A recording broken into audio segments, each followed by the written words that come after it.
श्री रामायण को आज तक हमने अपने और इस समाज ने श्री राम की दृष्टिकोण से देखा।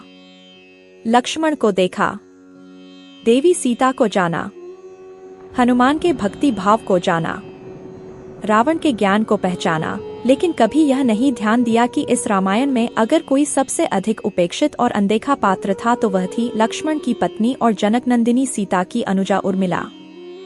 जब राम सीता वनवास को जाने लगे और बड़े आग्रह पर लक्ष्मण को भी साथ जाने की आज्ञा हुई तो पत्नी उर्मिला ने भी उनके साथ जाने का प्रस्ताव रखा, परंतु लक्ष्मण ने उन्हें यह कहकर मना कर दिया कि अयोध्या के राज्य को और माताओं को उनकी आवश्यकता है। असीम पतिव्रता थी उर्मिला के उस नवयौवन कंधों पर इतना बड़ा दायित्व डालकर लक्ष्मण चले गए। वह पल, वह जीवन सरिता जो कोई भी नववधु अपने पति के साथ गुजारती है, वह उर्मिला के नसीब में नहीं लिखी गई थी।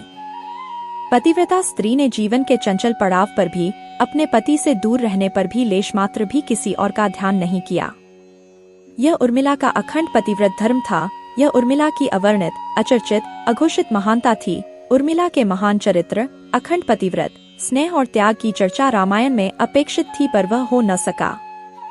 सबसे विकट क्षणों में भी उर्मिला आंसू न बहा सकी, क्योंकि उनके पति लक्ष्मण ने उनसे एक और वचन लिया था कि वह कभी आंसू न बहाएंगी, क्योंकि अगर वह अपने दुख में डूबी रहेंगी तो परिजनों का ख्याल नहीं रख पाएंगी। यह कोई कल्पना कर सकता है कि अपने पति को 14 वर्षों के लिए अपने से दूर जाने देना और उसकी विदाई पर आंसू भी न बहाना किसी नवविवाहिता के लिए कितना कष्टकारी हो सकता है। कितना हृदय विदारक पल था वह जब परम पूजनीय महाराज दशरथ स्वर्ग सिधार गए, पर वचन के सम्मान रखने के लिए उर्मिला तब भी न रोईं।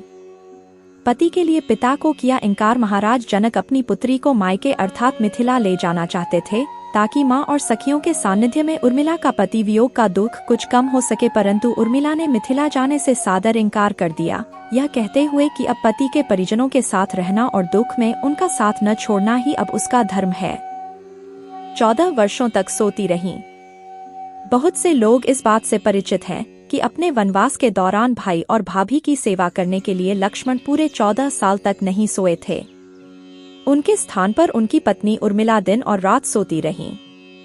लेकिन यह बात बहुत कम लोग जानते हैं कि रावण की बेटे मेघनाद को यह वरदान प्राप्त था कि जो इंसान 14 वर्षों तक ना सोया हो केवल वही उसे हरा सकता है।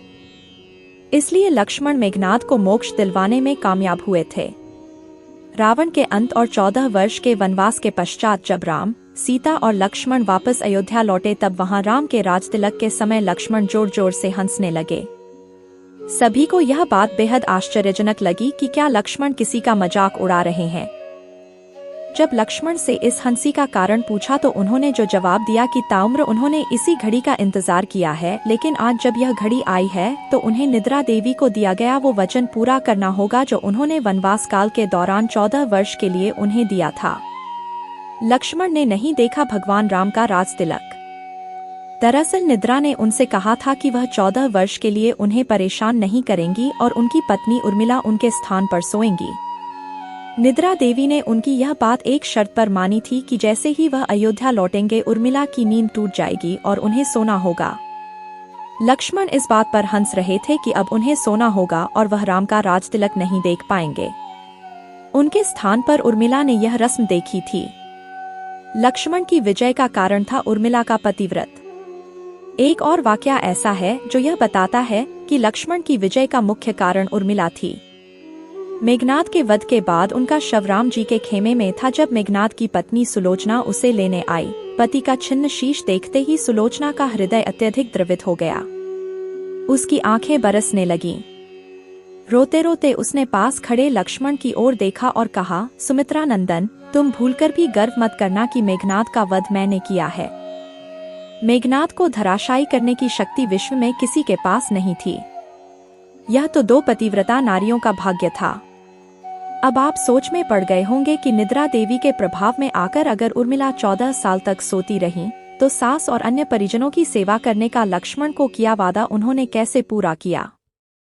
तो उत्तर यह है कि सीता माता ने अपना एक वरदान उर्मिला को दे दिया था। उस वरदान के अनुसार उर्मिला एक साथ 3 कार्य कर सकती थीं।